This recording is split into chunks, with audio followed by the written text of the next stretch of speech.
The time is 11 o'clock, and I'm hoping everyone can hear us well. I want to wish everyone a big welcome to this webinar, talking about unlocking sustainability through effective communication.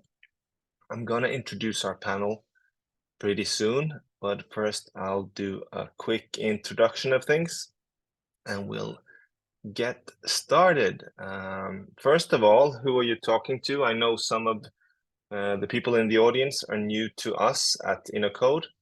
InnoCode, we're a tech and communication company working from Norway, Sweden, and also with our tech department in Lviv, Ukraine. We work with communication for smart cities and municipalities, but also for local media. And we see that there's quite a few similarities when it comes to working with what we call community communication across these different sectors. Our sort of main strategic product in this context is the Citizen app, but we also have projects in connection to this, which could be interesting. And some of the related projects will be mentioned today. The My Footprint project, for example. So if there is any questions on the way, please add them in the chat and I'll make sure to pick them up. You see there's a chat button in the Zoom panel. And just to get back to the idea of what we're talking about today, I did invite quite a few of our partners and clients to join this panel. And what happened was actually that so many wanted to join that I had to split this thing up into two pieces, because I think so many of these cases are interesting, that we'll do a follow-up of this webinar in January. I'll set a date and a time for that and do invitations for that, where we'll have participants from Stockholm, from the garbage handling in Stockholm, and from Ida in Umeå, and even some from Södertälje. So we'll get back to you with that. But as of today, we'll focus on a couple of cases, one from Helsingborg, or a couple from Helsingborg, with Emma representing Helsingborg, Emma Kangas, who's a climate strategist with Helsingborg, city of Helsingborg, which is in the south of Sweden, in Skåne. And then we have Werner and Silja representing the data side of things, with data as a climate nudging, and also a project in Oslo that we've been working on to work with the messaging and data as daily sort of factors in trying to nudge people's behavior. We'll talk more about that later. The whole idea for this webinar as such came up a few weeks back when we were at the Barcelona Smart City Expo, that I think maybe some of you were at. And what we're seeing is that there's a lot of data project, there's a lot of IoT project, there's a lot of sustainability and mobility projects going on in the cities in Europe, a lot of great stuff going on.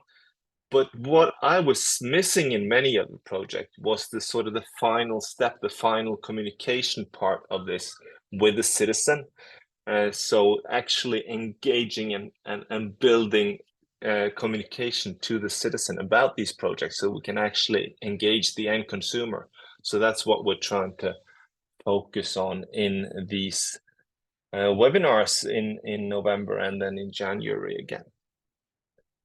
So this is the settings for today. And the basic sort of bottom line question here is, of course, and it's a bit rhetorical, I'm aware of that, is individual behavior important for the city to reach its sustainability goals?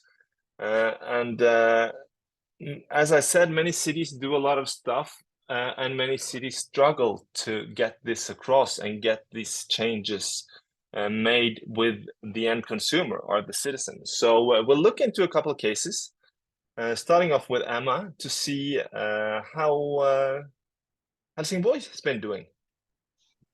So Emma, take it away. Thank you. I'm really happy to be here. I'm going to introduce myself a little bit. I've been working at the city of Helsingborg for almost 6 years now, and I am mainly a project manager working with behavioral change and sustainable transportation, so mobility management mainly. And I've done many different projects during my time here. For example, we have a bike library, as you can see in the picture here, this is the advert for that. Actually, my husband is riding our cargo bike with my 2 children. We used him for the campaign. So it's the bottom line of that is that the citizens can lend a cargo bike for 2 to 3 weeks to try it out before they buy it, because they're quite expensive. And after they try them, normally 25% say that they have bought one afterwards. So it's very successful. And in the other picture there, you can see a pilot we're doing this fall together with the company Nudged, with the aim to encourage children and their parents to choose an active way to travel to and from schools. So Nudged are using a nudging web platform to do that, and we sent invitations to all parents in Helsingborg with children in aged from 6 to 12. And this pilot will be evaluated in December, so we're very much looking forward to see the result of that. I think now approximately 800 parents are active on the web platform in some way. But actually, one of my most successful projects I've done is one we call 300 test cyclists, and that meant that we recruited 300 citizens who commuted by car, and we asked them to cycle instead for 6 weeks. And they also got to answer surveys before and after the 6 weeks. So we learned many things from that. We asked them a lot of questions about their behaviors and why they chose to go by car and why they want to try cycling instead. It's been very interesting. But one of the things we learned is the importance of low thresholds. I would say that people have a tendency to think in black or white. When we encourage them to cycle, it's like they think that they have to choose to either go by car for all travels for the rest of their life, or they have to cycle for all travels for the rest of their life. And I think it's the people who try to encourage vegetarian food are experiencing the same thing, that people believe that they have to eat only vegetables or only meat. So to just try to get them away from that dichotomy, we asked them to cycle, but not forever. We asked them to try to cycle, and only for 6 weeks. And if they don't like it, they can quit. They can go back to their car and they don't never have to do it again, but please just try for 6 weeks. And what then happens is that when the 6 weeks have passed, most of them have enjoyed it so much that they want to continue. And 87% say that they wanted to continue commuting by bicycle. And when we asked them a year later, 79% say that they do at least half of their commuting by bike. So it's a very successful project. It really works. And when we recruited participants for the project, we didn't use climate change or environmental issues in our communication mainly, actually. We believe that we would reach a wider crowd if we instead mainly used health as an argument for cycling. We also talked about other benefits as saving money and time, but exercise, fresh air, and health was the focus. And we are also convinced that the fact that we met every participant in person and created the personal relationship with them made them invested and more willing to follow through on the commitment to cycle for 6 weeks. All the participants received a small bike-related gift. And because of that, we had to meet them all and look them in the eye and give them their gift. And they also got to sign a contract saying that they would try to cycle as much as possible during their time in the project during the 6 weeks. Another thing we found very helpful was that this was a collaboration with the university in Lund. So we had a researcher from the university who also interviewed some of the participants. And when we told people that this is a research project, we are doing a serious research, they all felt very proud to be a part of that, and they were really happy, and they were like, "Oh, so excited! I'm going to be a part of this serious research." So that was really like a seal of approval from the research society. Was a big thing for the participant, really. So all of these things together, the personal meeting, the gift, the research, the contract that they signed, all of them made sure that they followed through, committed to the 6 weeks, and that was what we aim for the most, just to make them do it for 6 weeks, because we know that if you do it for 6 weeks, you want to continue, and we don't have to try to convince anybody. We don't have to sit there and give them all our arguments, because they will by themselves realize that cycling to the office is the best way to travel. And also because of all these because of the personal relationship we got with all the 300, we also had a fantastic rate of answers to the surveys. I 99% answered the surveys before and after. So it's been a really fun and successful project. Thank you. Thank you, Emma. It's really interesting, I think, how you focus on both this sort of the positive spin of this messaging, that we remove all the sort of the threats and all the danger, and we put carrots in front of the citizens instead. I think that's really inspiring. I have quite a few questions on your case, but I think we'll dive into the nudged and fauna case, and we'll do a sort of a questions and answers later. We're going to move over to Silje, who has also, as you're saying, Emma, quite a bit of sort of a researcher academic approach to this. Silje, would you want to tell us a little bit more about Ducky, your company, and what you're doing and what you believe in? And we'll get more and more concrete on this project as we go. I'd love to. Super interesting to hear your experiences, Emma. I'd love to chat more about that later. And I see that we're coming from more or less the same angle here. First of all, my name is Silje Solberg. I'm one out of 3 co-founders of Ducky, and we're a climate tech company founded in Norway. And we've taken the approach, like we've been here for 10 years now, and we worked with engagement as like the main umbrella to how to create long-term sustainable effects. And maybe I could just start from the beginning, is that we've been working with researchers from the start.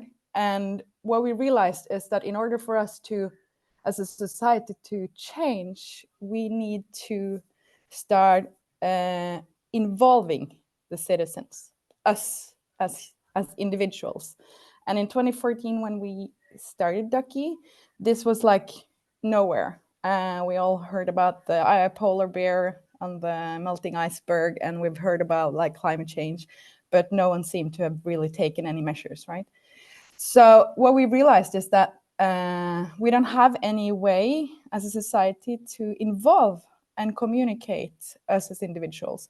And if we just take one step back, all of the world consists of individuals doing actions every day. Then the sum of all of our actions is the emissions that we're struggling with reducing. So, and that's what we're seeing now as well, as you're saying, Bjarte, that the main challenges that cities are facing is actually engaging and making people change behavior. And that's not done overnight. So I think that we really need to approach this in a more like step-by-step way. And the research that you done, Emma, kind of points a lot to the research that we're building on as well. So we're using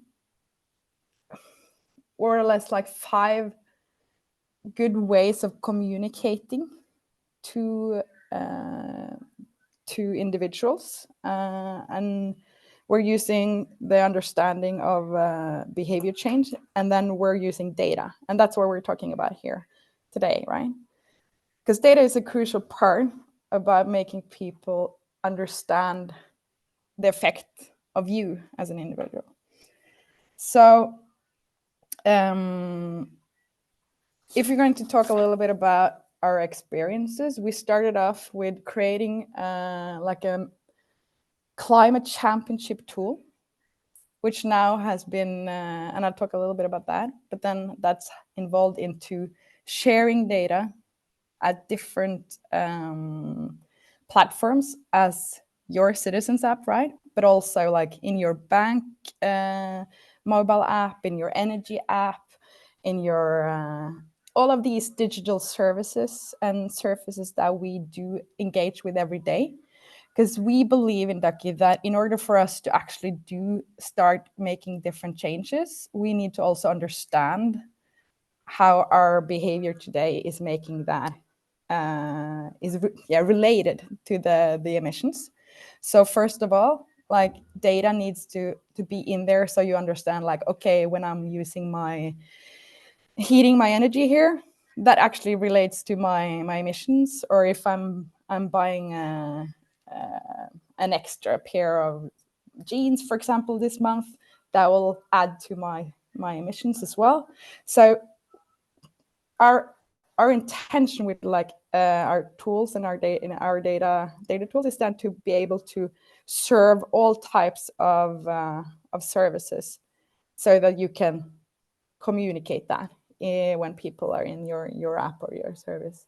And that also brings us to the point that you need to get an understanding of what does really climate change means. But if we're moving over to behavior change, climate information itself is not necessarily the trigger of change. It's giving us some ideas of what what it means. It also builds up the understanding that, okay, I'm part of the problem, which is super important, because that's also one step towards changing behavior. So we need to understand like, okay, I'm actually flying 3 times a year on a vacation, long time vacation, and that is bringing up my emissions. Right? So we need to establish some sort of understanding as an individual that, okay, what I'm doing is actually also part of the problem. But then in order to do that, you also need to give people an understanding of how you can change it.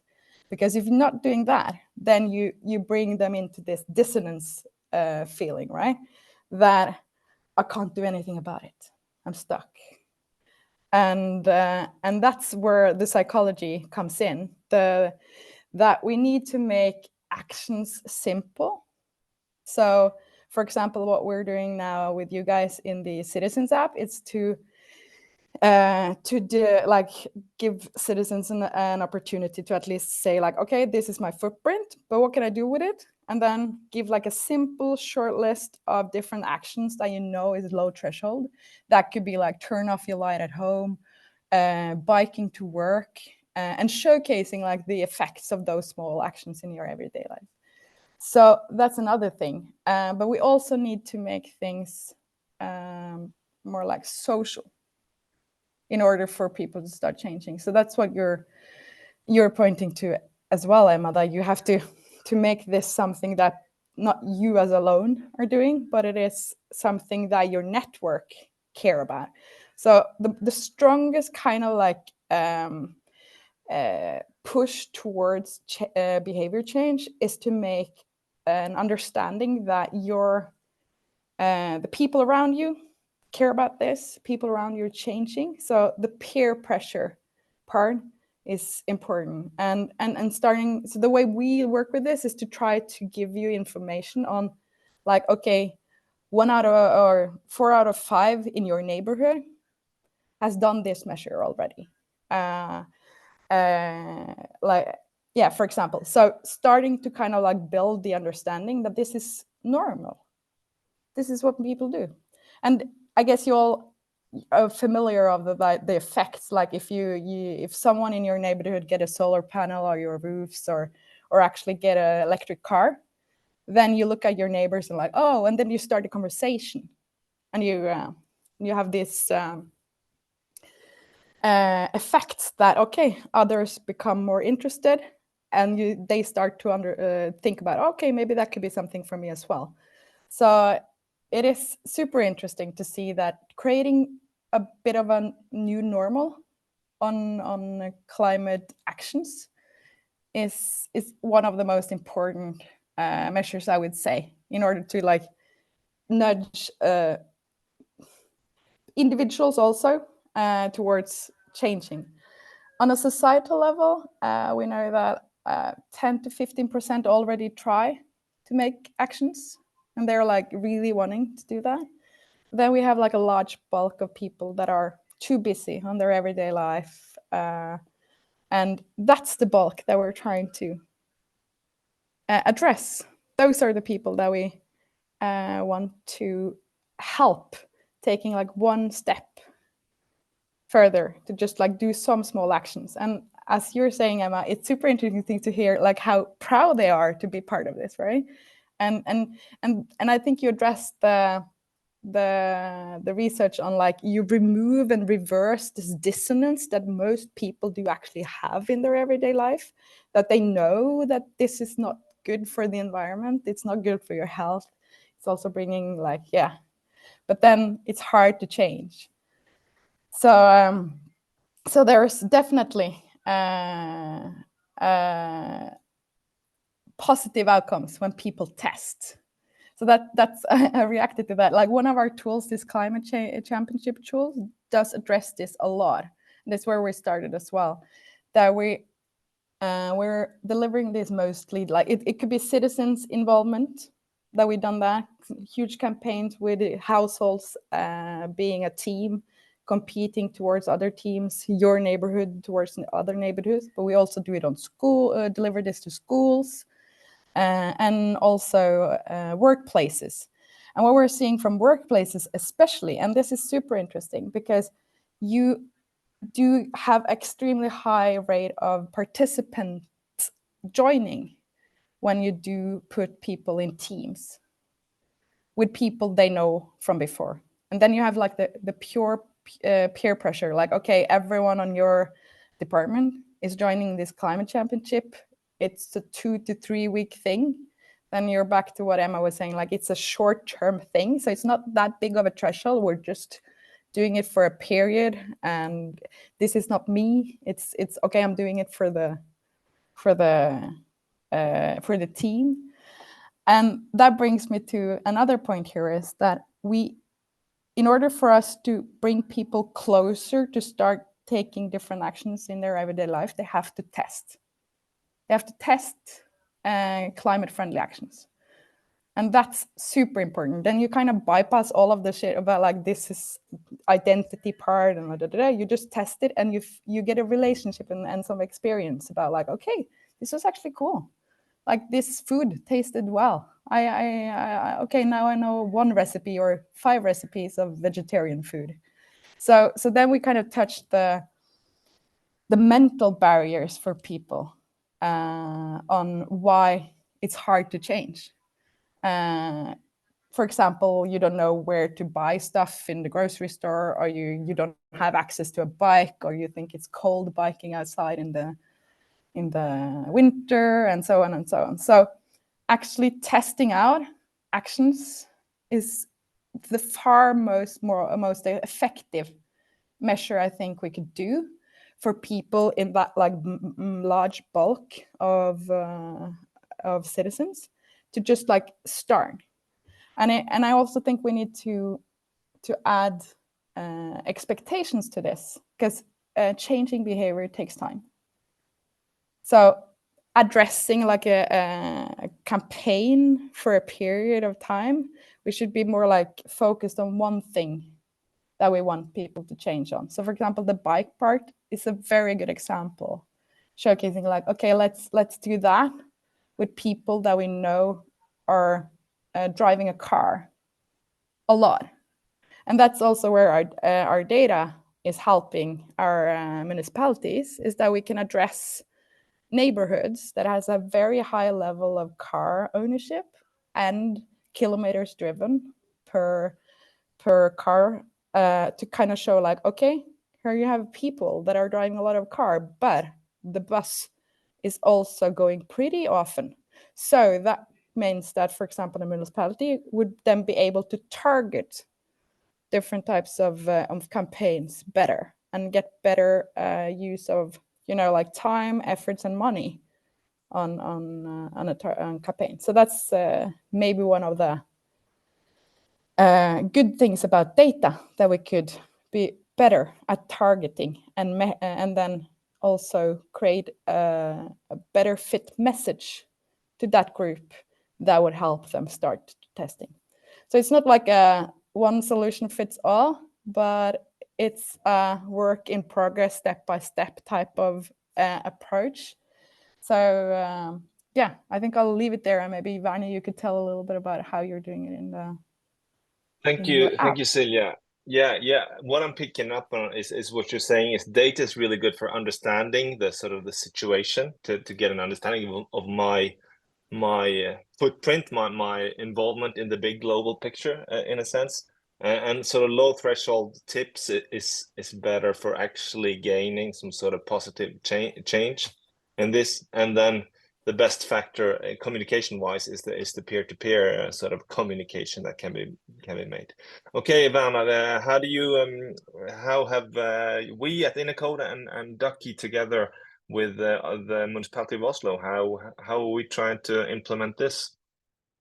Well, it's first off, it's really cool to hear about your project in Helsingborg, Emma. It's I see the similarities, of course, and also I recognize what you say about myself, right? So you kind of look in the mirror and think about yourself at the same time as what you say kind of provides meaning.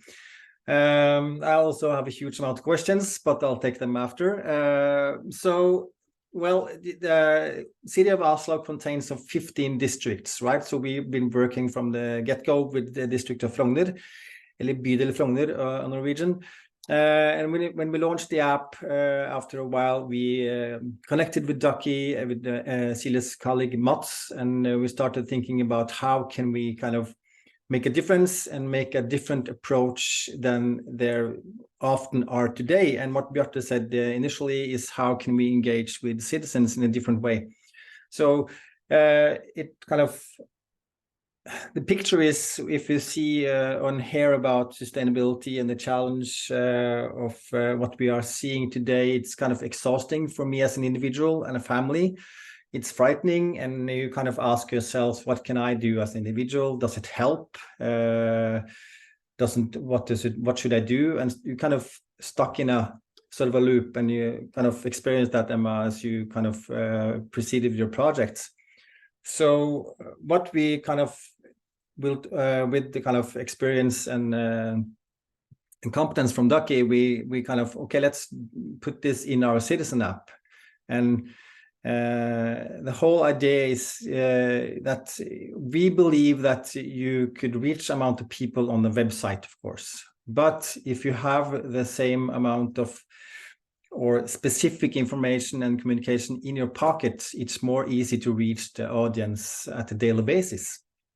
So we kind of have three kind of main components. It's like you want to inform, and we would like to motivate you people, and we want to engage people in a different way.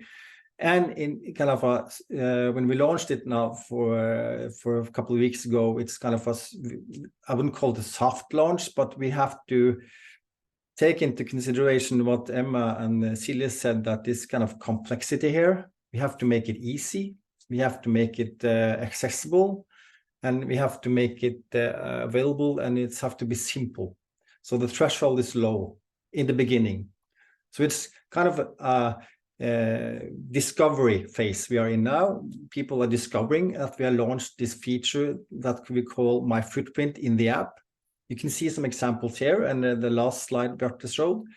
So it's about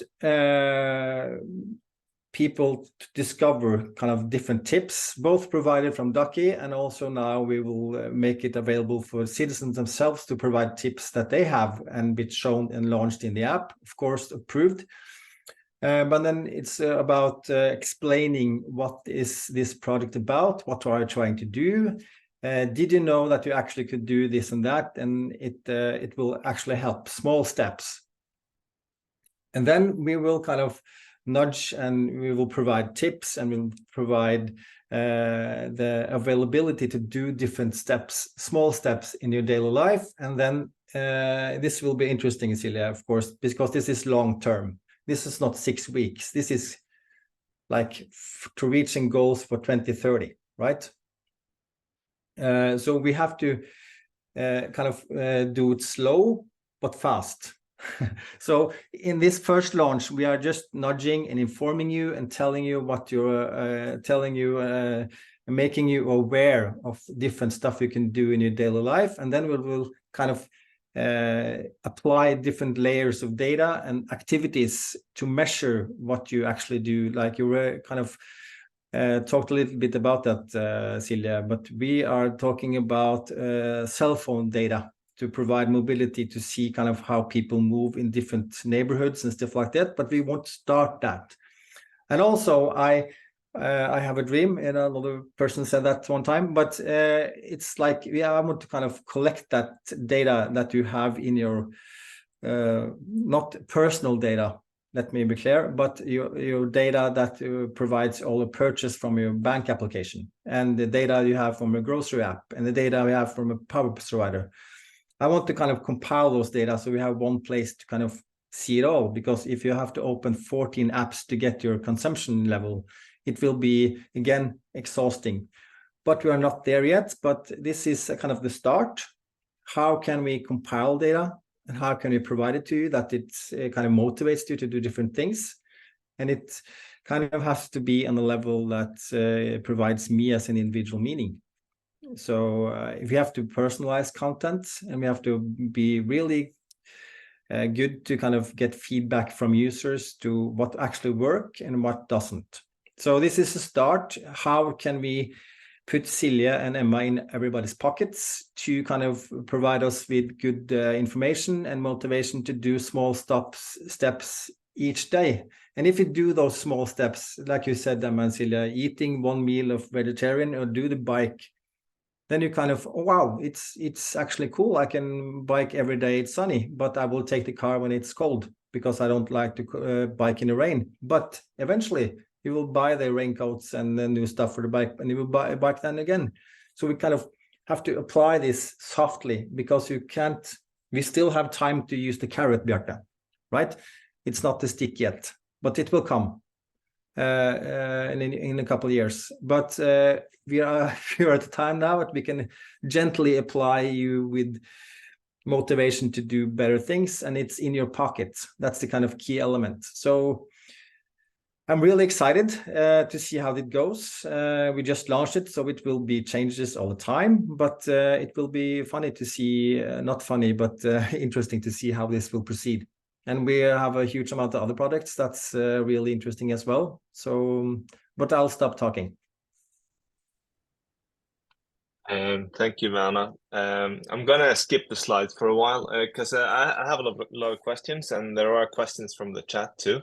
And I think from a sort of a communication perspective, where I'm doing most of my work, I think the interesting thing happens when with this Silja says, with this creating these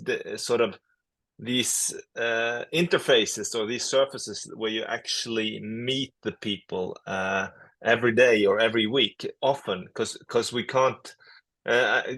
Emma, you had a little bit of a different approach. You had this engagement platform, web-based engagement platform that worked really well in a pilot with maybe quite an engaged sort of pilot group in a sense, maybe.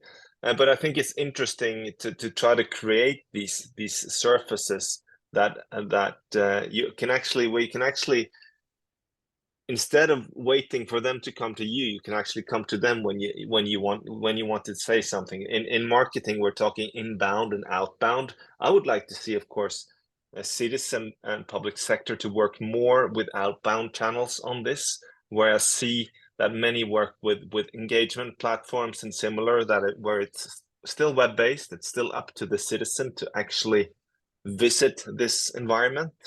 And what I'm thinking is that sometimes it feels like these engagement platforms are engaging the already engaged in a way.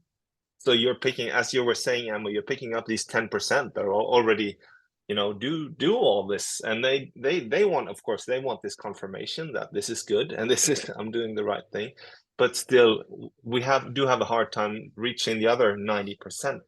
I don't know, Silje, because your data is going out into different surfaces, our citizen platform, of course, but also other services. So what are typical examples of channels or surfaces where you meet your end consumer in a sense? Now they're very there's a big variation since we deliver to a lot of different types of digital platforms. But I think maybe we need to, there's two things to this. One is the information and awareness creation, and that, if we create a threshold, and that's what we're seeing from some of our customers, is that if you do like an opt-in solution, for example, to see your footprint, for example, in a bank or your energy app, this will then lead to only more or less those that are already engaged, because they will go there and be interested. And so there has to be, again, simple to access this type of data. So it needs to just be there as it is natural. So that's things that we've learned on the way. And then the other part about reaching out to a bigger a bigger crowd, I think there's a combination between the information platform in itself, and then the creating some sort of push through campaigns. We do see that is working, because then that it is, again, like a short-term nudge where you can design that around an area or a group of people that you know. So the peer pressure and those that you relate to is very important. So there's not one solution way. It's more that you will need those digital platforms to communicate, for sure. But what we see is the most important, if people are going to change their behavior, is that we do need this personal touch to it. We need to talk, people need to talk about it. You need to meet up. You need to be physically in that area. So for example, from a communication perspective, different types of measures, social media to get people aware that there's happening something on the bus shelter. This is happening right now. Maybe there's a group that is already part as a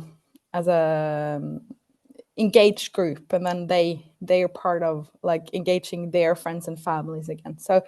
So using different types of measures in a period of time is what we see as the most effectful one. For example, as an example with IKEA Norway, that we did as one of our first campaigns back to 2016, 2017, is that there has to be information on different surfaces to kind of reach out and inform people where they are. And I think one of the most important there again is that we had these engaged team leaders, you could say, that were bringing information up every morning in each of these IKEA warehouses and saying like, okay, this is the status today. This many has participated. This again was an internal campaign before they went out and did it towards their customers. So you have like these touch points, which is both digital and manual in a way. Yeah, I think just creating that sort of daily reminders in different environments is really, really important. And I think also what you said about putting this layer of communication on a service environment, so being a bank or being whatever that you actually need to use every day, or a citizen app that way to reach the city's services, you need to go through this. Then you can put this layer on top in an environment where you actually visit quite often. I think that's an interesting thought. Emma, there's a question for you. Yeah, sorry, Silja. No, yeah, I actually have one more, because this is like creating a long-term engagement is super hard. Like you can maybe compare it to a game, right? And creating games is like a full-time job for like 100 developers. So creating a game is not what we're going to do. So you have to do it differently. And what our experience is also that you don't have to do it daily, but you need to have some reminders in periods. And then you can test. And then again, you will have a reminder. So our best kind of practice so far would be to maybe give a monthly reminder on a digital surface that is like, okay, this is how people in your neighborhood is doing this month. And it could be just on one measure that we know that person is interested in. So for example, if you go through this footprint calculator that you guys have put into your app, then you will get some points where you understand like, okay, this area is where this person will have the biggest impact if they change their behavior on, and someone has more on mobility, another one on food, for example, and then provide targeted personal information on that, because then that feels more relevant. And I'm putting it into like a context of like your neighborhood, making it more like personal, relatable.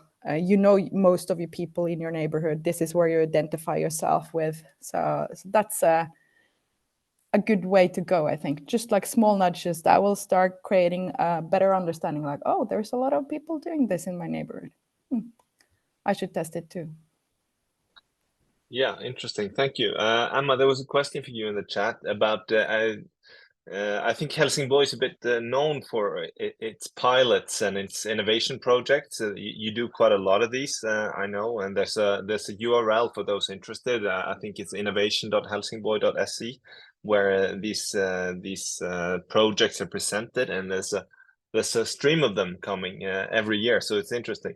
But the question was, you do these pilots with a test group. When you see that this succeeded, how do you manage to sort of engage a larger audience in these projects? And have you managed to take many of these pilots onto sort of a more of a everyday setting where you actually run these projects in a bigger scope? It depends. I would say the bike library we've been doing in a smaller scale, but for many years continuously. And so we pick up new people every year. 300 test cyclists, we actually are trying now to develop that in some way, and thinking, can we mass produce test cyclists? When we did the 300, we had a lot. It was a Vinnova project, so we were funded and able to employ a person who worked with that. So we had a lot of time and resources, and we were able to create this personal relationship with all 300. But going forward, we're thinking, can we have 1,000 test cyclists a year? And if we do that, we have to automate it.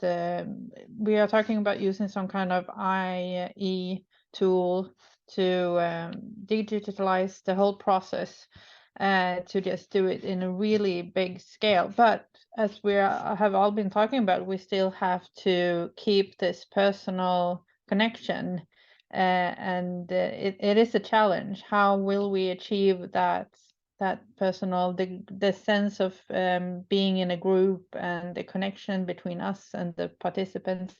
We haven't decided how to do that yet, but we're working on it. Thank you. Okay, everyone. I think this is really interesting. We are trying to we're gonna try to keep to our time today. So I'm gonna wrap things up with our upcoming events. Something quite related to this is another project with Helsingborg, actually, where we're doing an IoT real-time data projects with the 10 schools in Helsingborg. We call this tool Antiloop, and it's showing sort of real-time local climate data being used in the lessons at the Helsingborg schools. We're doing a webinar on that in about a week, so if you're interested, go ahead.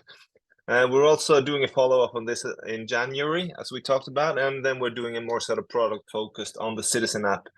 Sometime December, we'll find a date for that, Werner, and you'll put your Santa Claus hat on for that Christmas special. And I would like to thank everyone in the audience, and I would like to thank Silja and Emma taking their time to sit with us today. And if there are questions, there were a few questions in the chat that we didn't have time for today. I'm sorry about that, but we'll try to stick to the time. And if there are more questions following up on this, please don't hesitate to get in touch with us. I'm also going to send an email and publish a video of this webinar within this afternoon at some point. So if you think a colleague should see it and want to discuss it with them, please go ahead and share it. And that's about it. Thank you, everyone, and have a wonderful day. Thanks.